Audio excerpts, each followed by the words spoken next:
Today's morning devotional. The Cross of Calvary. And when they were come to the place, which is called Calvary, there they crucified him, and the malefactors, one on the right hand, and the other on the left. Luke chapter 23 verse 33.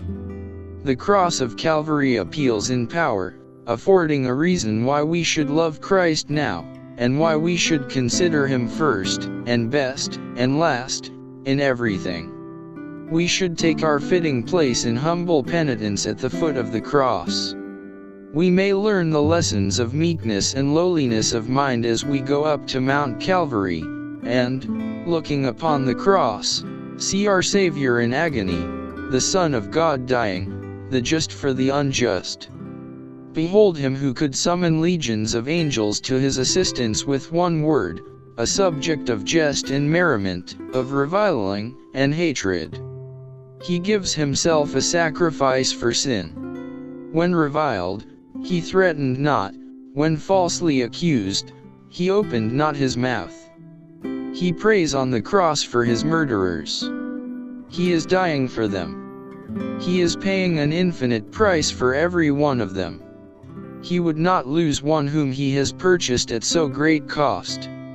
He gives himself to be smitten and scourged without a murmur. And this uncomplaining victim is the Son of God. His throne is from everlasting, and his kingdom shall have no end. Look, O look upon the cross of Calvary, behold the royal victim suffering on your account.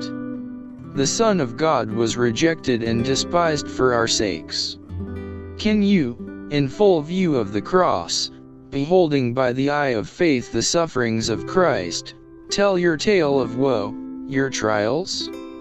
Can you nurse revenge of your enemies in your heart while the prayer of Christ comes from his pale and quivering lips for his revilers, his murderers? Father, forgive them, for they know not what they do. Luke chapter 23 verse 34. We must not shrink from the depths of humiliation to which the Son of God submitted in order to raise us from the degradation and bondage of sin to a seat at his right hand. It is high time we devoted the few remaining precious hours of our probation to washing our robes of character and making them white in the blood of the Lamb, that we may be of that white-robed company who shall stand about the great white throne.